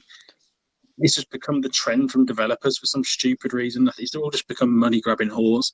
And it's just, they really need to stop and focus on making good stuff, because clearly they can do it, because when they do it, people play them forever. A brilliant example of that is the Dark Souls series that Mike said earlier. Those games are so old now. I think the original one, Dark Souls, I know it got remastered, but the original one was like the original Xbox 360, I think. Like, it's that old. It came out around about the same time as that actually came out. So that's years and years ago, and people still play it, and it's got such an active community now still. Just because there's so much to do on that game, and it's I know people might, it's because it's difficult, whatever. Yes, it's fairly difficult, but once you get the skill gap down, it's not too hard. But there's a lot of yeah. Sorry, go on. I was just going to say, there's just so much to it, which is what you get. So, again, I'm a big person out of getting my money's worth out of a game, and that's why I buy it, because I think it's got a lot to it. If I think I can complete it in 4 hours, I ain't getting it. Do you know what I mean? If I can get a good 60 hours out of a game, then that's worth it to me, because that's essentially why I play games, is to try to escape into a game, is you can get lost within a game. Like you do in films, you watch a film because you want to get lost in what's going on with the story and stuff, not like go and shoot someone in a field and then spawn and die again, and like no, it's just not for me. But speaking of film, though, there's a lot of franchises that will pump out something because it was popular. Like, take, for example, the Lego series with certain things like DC and Marvel and stuff. And then, of recent as well, the new Marvel game. And I don't know who developed it, but they must have had this stupid idea that they just thought, we'll just make a Marvel game, and doesn't matter how bad it is or how crap we make it, people are gonna spend money on it. And they got shifted so hard, they lost almost 80%, if not more, of their money, due to the fact that this game, they made out like it's amazing and awful, but it's basically you do the same missions over and over again. So it was basically like Destiny 1, but worse. And it was just, Just the fact they took the time to get the license for the title of the game, but didn't get the license for the actors' faces. So it's like a little version of Iron Man and stuff. And you're like, what's going on? Did you see what they did with the Spider-Man for PS4 for that? How they made it exclusively PS4 only, the Spider-Man character, and making you wait an entire year until the game's out. You can get it in March, but it came out last year. It's like, why? I have heard good things about Spider-Man. But waiting a whole year and making it PS4 exclusive. Yeah. When the game tanks anyway, like, it's such a stupid money grab thing. But like you said, because it was a massive title, they thought they could get away with it with just chucking a half-assed game out and not really focusing on the actual level design or anything. And people buy it because it's got Captain America on it, even though it's not actually Captain. It's more like fucking Floppy Man. It's not like that. The character models and that made me laugh so hard. It's like they sort of went to try but didn't. It's like, well, surely if you can get the license for the name Avengers, can't you actually get the license for the characters? Yeah. Can you get the rights to actually make a decent frigging game with these iconic characters? Because you just literally just let out an embarrassment. But it's okay, because Marvel, now, a good franchise, a good gaming quadrilogy is, and I think everyone knows where I'm going with this, the Arkham series. The Arkham series, in my opinion, Batman Arkham Asylum, the first one, I think is one of my favorite games of all time because it is done so well because it is set out to do what it is set out to do. What would it be like to go around Arkham, where all the supervillains go when Batman locks them up? What would that be like if you had literally a tour of it? And it does it almost like perfectly, and it's mental. And I loved that. And you know what they did? They expanded it even further. Then you explore Gotham City when it's under by thugs. Then you get to see the origins of where Batman, was a little bit more less experienced. And then you have Arkham Knight, which then you control the Batmobile. Everything of these games have been crafted to the point where, and this is all solo play, by the way. This is all single player. Yeah, single player. Again, don't need multiplayer to fucking... Anyway, twat. So it's I love that. It came out recently on a deal. The 3 games, so Arkham and Arkham City, which came out on PS3 originally, but these were being remastered, and this is one thing. If you're going to remaster a game, show the parts where it got remastered, show what is improved. They did this in the screenshot and the video sections in doing a PS3 comparison to a PS4 comparison. It's not just like a port. It is literally done from the ground up again to make it maximize its efficiency. That is a good gaming company. In fact, you know what? I'm actually going to find out what they're called because I forgot who made it. Literally. While you're doing that, I just thought of another example. Assassin's Creed by Ubisoft was... I have not played an Assassin's Creed since I believe it was not Brotherhood. What's the one that was after Brotherhood? The one that Ezio actually dies in. I can't remember what it's called now. Isn't it? Is it Brotherhood? Revelations. Revelations is the last one I played. I did play Unity. Is it Unity? Yeah, I think it is. But I didn't enjoy it. The last one I played and enjoyed was Revelations because that's the one that followed Ezio's story, and the one before, which was obviously Altair. Those at the time and up to that point were amazing.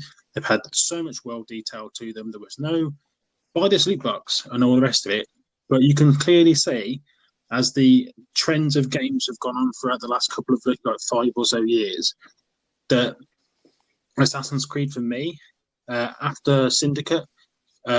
So I didn't play Syndicate. Unity was the last one I played, but Syndicate was still fairly similar. After Syndicate, when they started doing the Origins and Valhalla and all the new ones, it's become this, rather than a game about assassins, the new one, Valhalla, you don't even have to be an assassin in it, and it's called Assassin's Creed. I don't understand. There's skill trees, and you can completely ignore being stealthy and an assassin, like in a game that's called Assassin's Creed, and you can buy things with loot boxes. There's a whole multiplayer aspect here, which is great, and everything else. It's open world and everything, but it's not what the game was originally meant to be about. It's meant to be an assassin's like cult and learning how to do secretive missions and stealth kill people and stuff and to blend in and stuff. And now it's just become this massive open world loot box online bullshit, and it just doesn't feel the same to me anymore. And that's why I haven't played any of the new ones. And even though I must admit, because I was watching our friend Very, Very Hazardous on Twitch play Valhalla, it looks like graphically it looks stunning.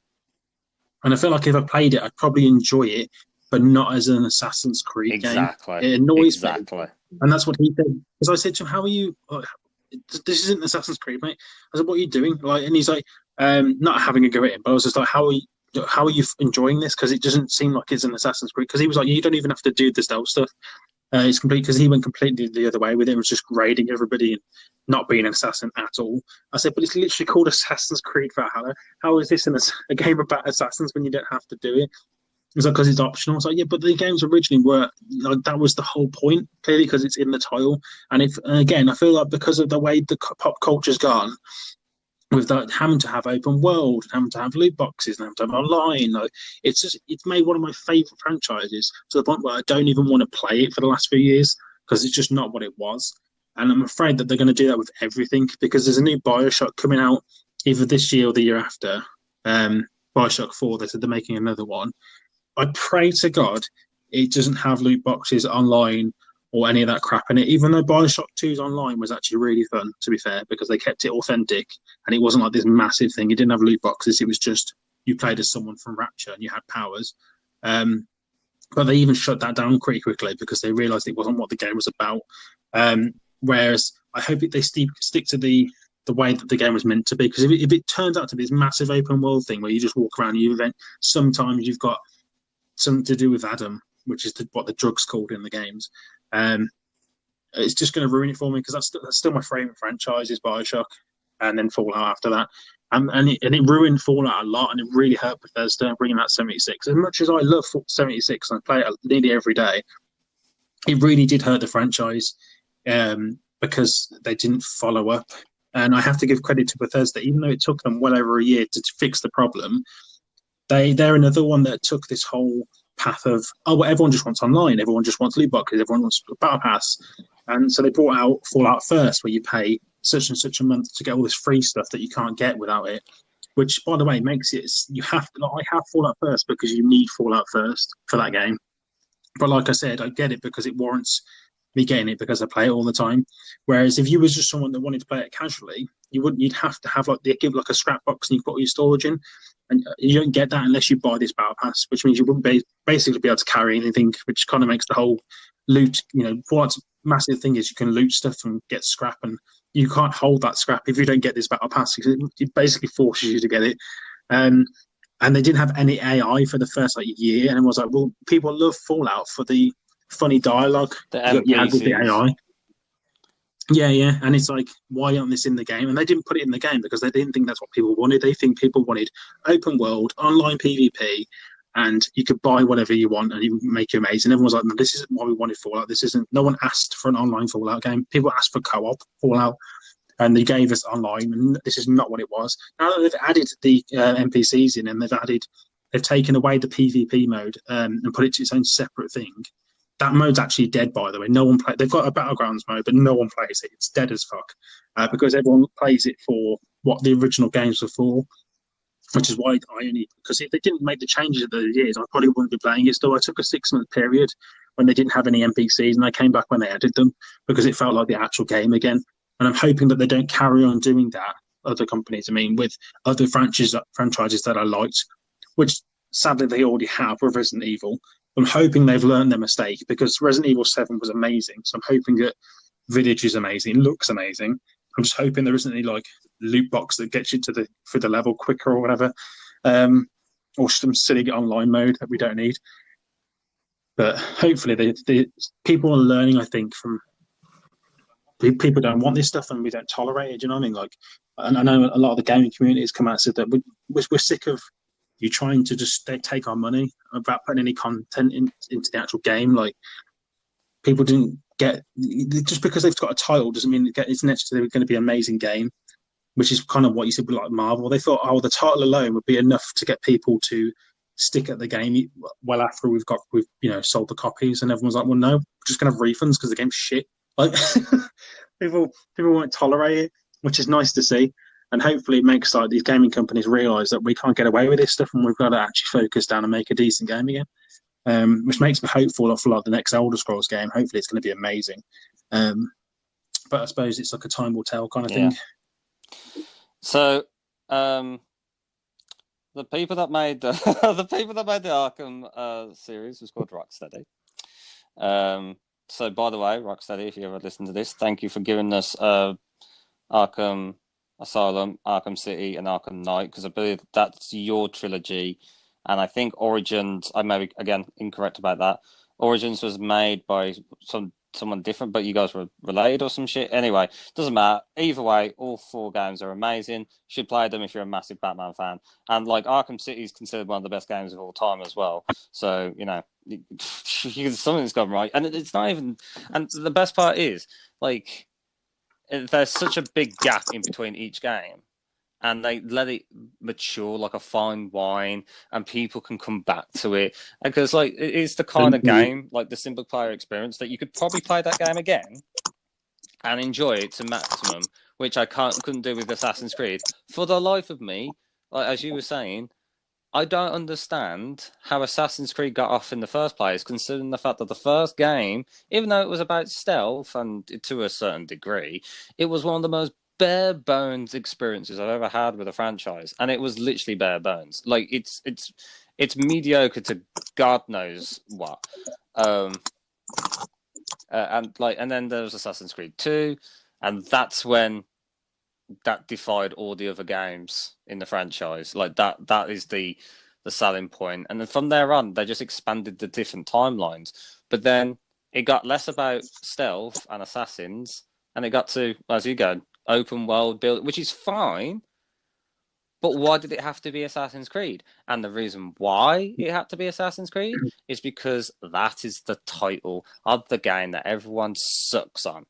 Like that is like, yeah, Money. it's money. Oh, it has nothing to do with assassins, but it's part of the law, even though the law has always and forever will, and I don't care what anyone says, literally do not care what anyone says. The law in Assassin's Creed was at first intriguing, and now they stretch it out because it's such a back end thought. It is literally like you could ask a person about Assassin's Creed's law, and they'll be like, "Oh yeah, it's something about Adam, like Eden and." Yeah, and then Knives. when they killed Desmond, they lost me after killing Desmond, personally. And like like originally, I could understand the beginning of Assassin's Creed, but now with like Valhalla and like Odyssey and all that, you might as well just call them completely different games because they have nothing to do with Assassin's Creed. Not really, anyway. And then you've got like other great games. Again, like Bioshock. As you stated, the first Bioshock, borderline masterpiece. Bioshock 2 is a great sequel. I haven't played the third one, so I can't really judge on it. But they were so good in telling a story. And like Bioshock's story, the plot twist is one of the best plot twists in any game. Like it was amazing. And with again with Arkham, the Arkham series with Batman, like there are some great twists and turns in these games as well. And they kept strong because they respected, if you're using an IP, do it well. Just saying, because if anything, it just shows that if you treat it like shit, you are never going to be regarded as a good company, and especially due to the fact that the Star Wars has been backstabbed, even like Spyro the Dragon has been backstabbed with that stupid Skylander thing. Now that's a rip-off, and that is literally targeted for children. You have to, oh, you want to have a playable character? You get this figurine, and for the small price of £15 or higher, Oh, those are ridiculous, aren't yeah, they? Yeah. and you put them in the thing, and then you play as them, and then I think one of the piss takes is there are certain parts of the game you can't get through unless you have a certain character. So you are forced to buy some of these figurines, and yeah, some people don't care because they like collecting. That's fine, but there are some crackheads out there that literally buy two of the same goddamn thing because they want one in the box and one that they have to literally get out of the box to scan it.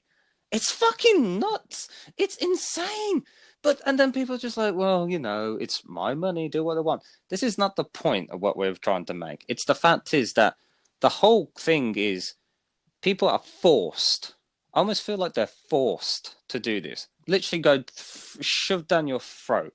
It's the same with the film franchise, which is probably a different podcast altogether.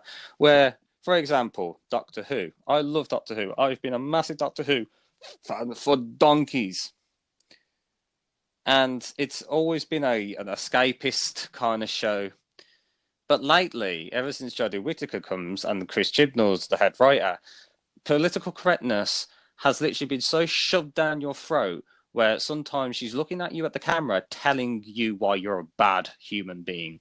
And that is the shit way to treat your sci-fi franchise that's been going on for the most part over nearly 60 years now. Before that person was probably born, who's directing it currently. Yeah, I'm referring to the guy that's currently the showrunner. And I have nothing against Jodie Whittaker as an actress. I think she's actually a good actress, but she just plays a shit doctor. Or how she's written is a shit doctor.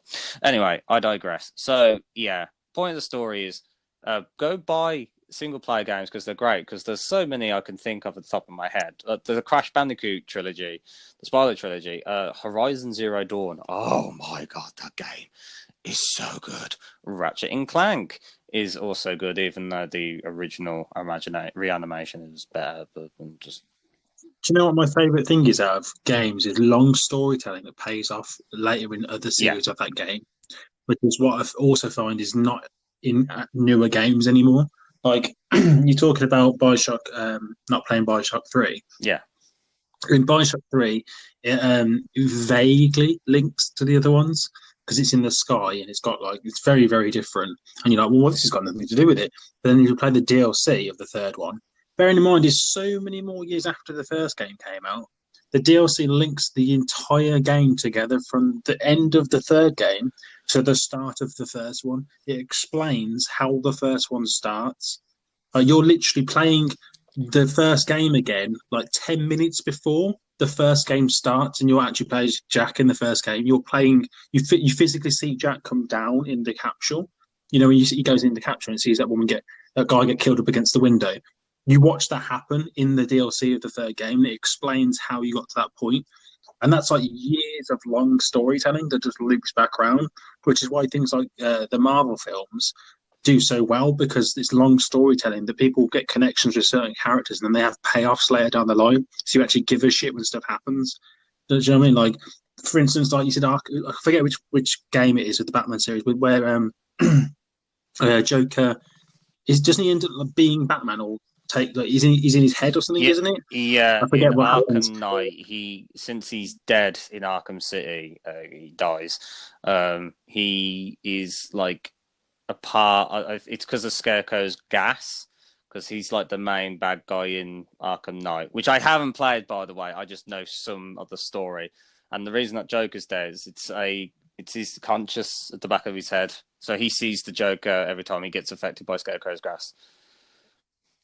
Yeah, that's like a long form storytelling that had a payoff. It was really gratifying at the end.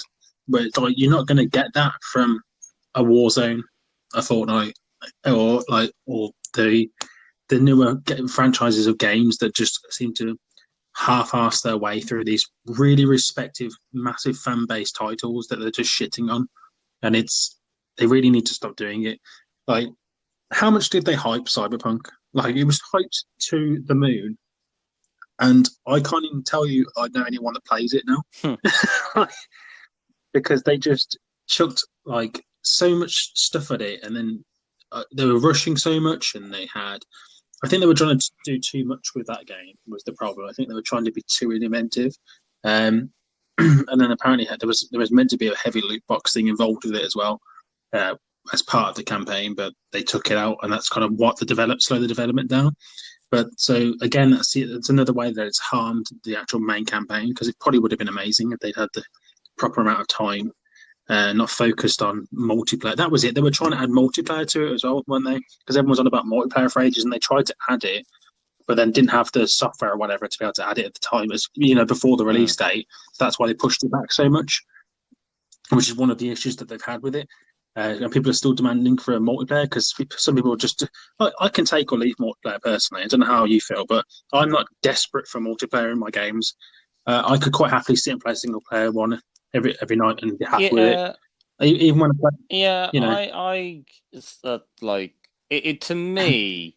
In terms of like multiplayer and single player, I could play a good single player and be fine with it, and I could stream it and be fine with it. Like when I was playing Doom, I fucking loved it. Like I couldn't give a shit. I could talk to myself. It could be a part of the experience. That was my experience with that game and how I felt, and getting all the collectibles and doing this, that, the other, blah blah blah, and just enjoying it generally, and other people watching this experience with me.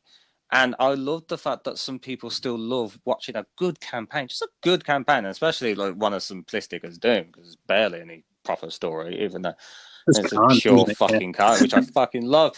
Play Doom 2016 and Doom Eternal. Anyway, so but like I love single player experiences. Like again, I love the Resident Evil franchise, and I don't understand why Capcom are trying to go to a market where they clearly have no frigging clue or half-ass it at best.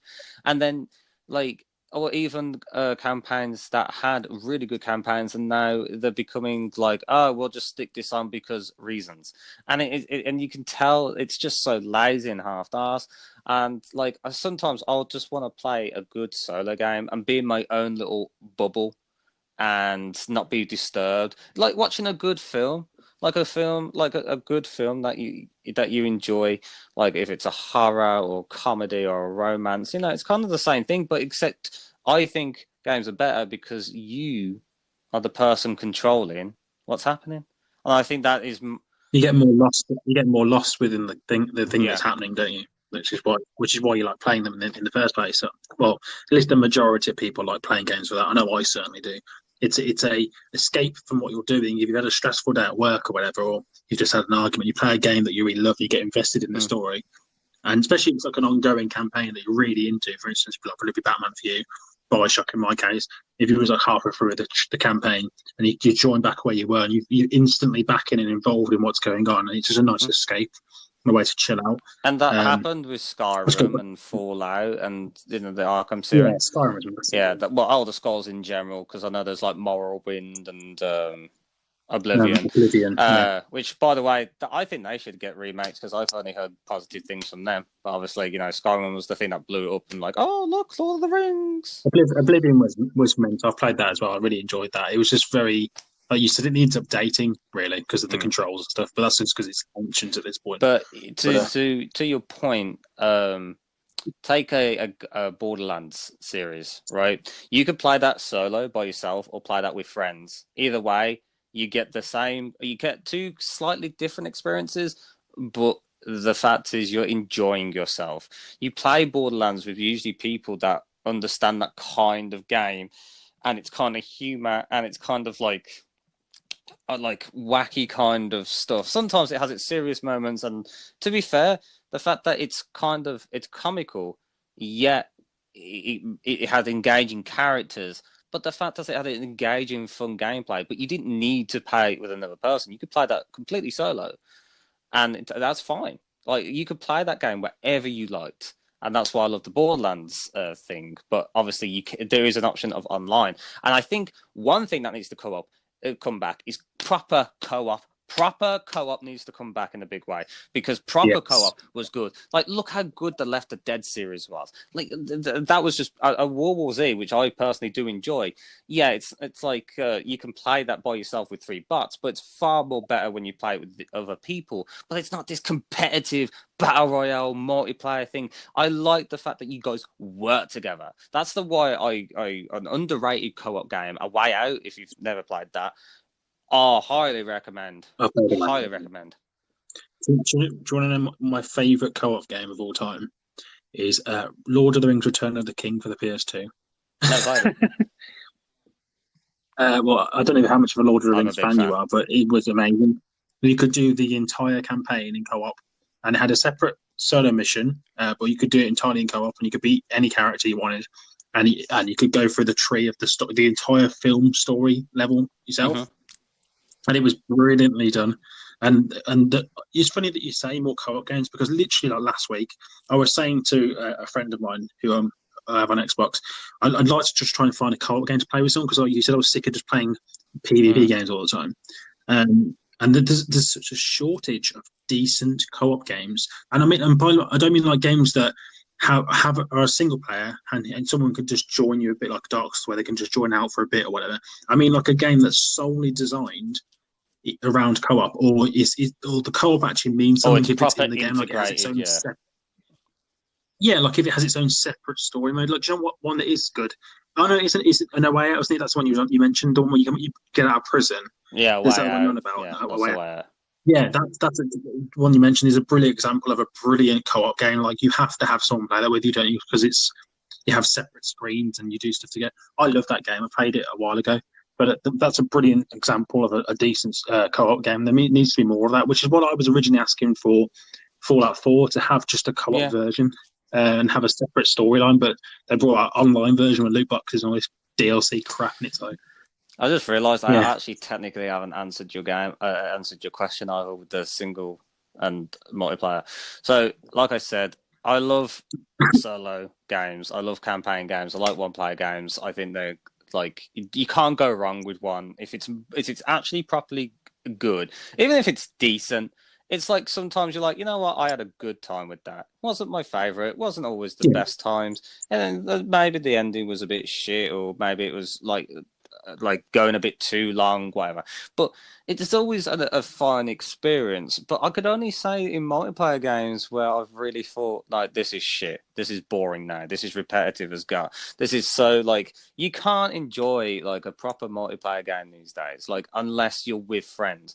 Because I love exactly. playing multiplayer games. Don't get me wrong, but it has to be with people I really would want to play a long period of time with. I'm lucky that I have those people. I'm lucky that I can play with a bunch of people that are my friends, that I can play for literally donkeys of hours. And sometimes the multiplayer experience itself is not that great, but it's the fact that I'm interacting with people. But it takes a lot for me to actually enjoy a multiplayer game to its full maximum capacity. And it's very rare these days where a multiplayer goes, wow, that's really cool. It never gives you that sense Yeah, anymore. And that's why I think some of these stupid, repetitive, trendy bullshit, which they're only trendy because one, peer pressure, two, the advertisements, like, it's influence.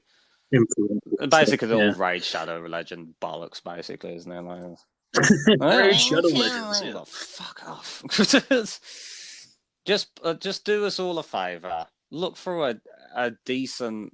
Just look around. Look for a decent single player campaign game. And if anything, actually, in the comments section after you've gone through this podcast, put or in YouTube anyway. Just write down a good solo campaign experience game. Like I could name a couple off right at the bat, even though they did have a multiplayer attachment, but no one played the multiplayer. So there's like Resident Evil 2, there is Horizon Zero Dawn, there is Doom, there is Resistance 3, there is. You can contribute with this, by the way, just let you know. oh, I think I've already mentioned mine because I Bioshock, Fallout, all of the Fallout's other than 76. We Happy Few is an amazing single Arkham player series, game. Has Arkham series. Going back to the older games, so, even though I haven't played it, the Spider-Man game on the yeah, PS4 is it? yeah. Looks amazing. I haven't played the recent one, but it looks amazing. Any of those sorts of games, or the like superhero based ones. And this is what I really want a PS4 for. Is it in what's the game where you got loads of superpowers? I forget what it's called now. Oh, you can absorb different powers, and it's got like a story. They made two games of it. Is it Insidious? Oh, Not Insidious. Infamous. Infamous. Yes, It's yes, Infamous, yes. isn't it? Nathan Cole. Yeah, I I I really want to play that game. It looks such my type of game because I was a massive fan of the Heroes TV series, and that's basically what it is. You just get superpowers and can absorb different superpowers. Like that looks so awesome. But why is it only on yeah. And PS4? then, like, if you got PS4, you could play Bloodborne as well. Yeah, but I've played all the Dark Souls, so it's whatever. But And you can either play it as good or oh, bad. a Um, really good. Yeah, a really good single player game is Sekiro: Shadows Die Twice. I loved that game so much, and it's so hard, but it's brilliant. That's the last game I got really ragey on as well. That last boss can go fuck himself, it took a week to finish. I don't know how that boss was, but it's so good. It's such a well done samurai game. I love it. Brilliant. Yeah, that's probably my top one. It's probably Sekiro. Actually, to be fair, in the last couple, I totally forgot about Sekiro. That's mad. But on top of that, it'd be Bioshock. 'Cause Bioshock's yeah. always my favorite. But just because the original story was just so Capcom, good stop making for me. multiplayer games. Sorry. Took that in and then dropped that in. Saints Row is a good single player experience. Yeah, like I said, Borderlands, the Crash Bandicoot franchise, the Spyro trilogy, Sly Cooper, oh, Jack and Dexter, Ratchet and Clank. Final Fantasy. That's like if you're into RPGs or you're interested in RPG elements, the Final Fantasy franchise is just except for 13, but we don't talk about that. But it's like there's so many options out there. You do not have to follow trends because people tell you to. Do not feel peer pressured into buying something, and that's the only thing, and that is your life, that is your spare time, that is your hobby, because other people tell you or people influence you. Be your own person. Use your brain. We're just advising you. We're not telling you to do this stuff. We're just literally guiding you to the rapture that is. You see what I did there? Rapture. Get the hell out of my house.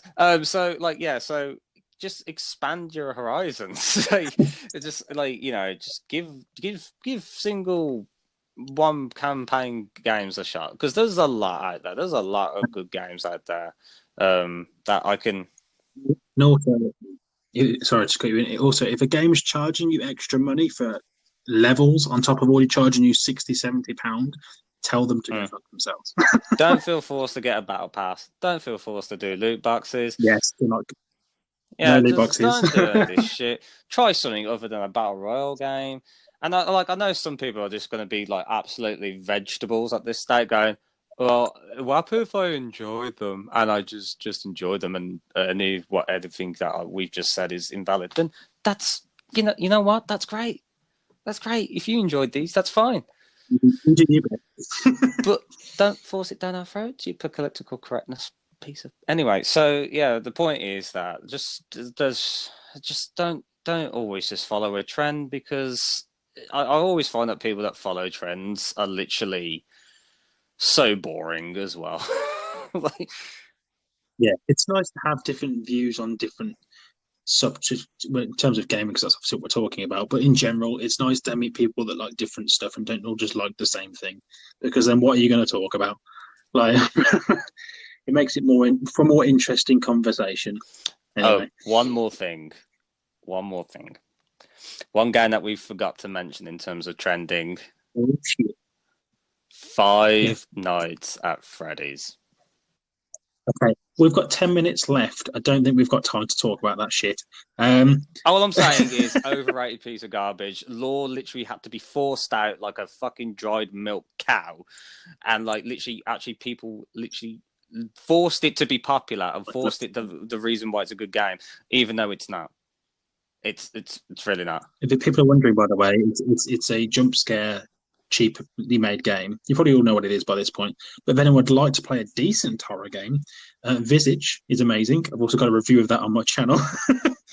Even though the frame's a bit problem, but Visage is probably the best horror game I've played in the last 5 years. So if you'd like to play a decent version of a scary game, go play Visage. Do not touch Five Nights at Freddy's, because it's garbage. Like, hot garbage. Like, first one, don't see the understanding.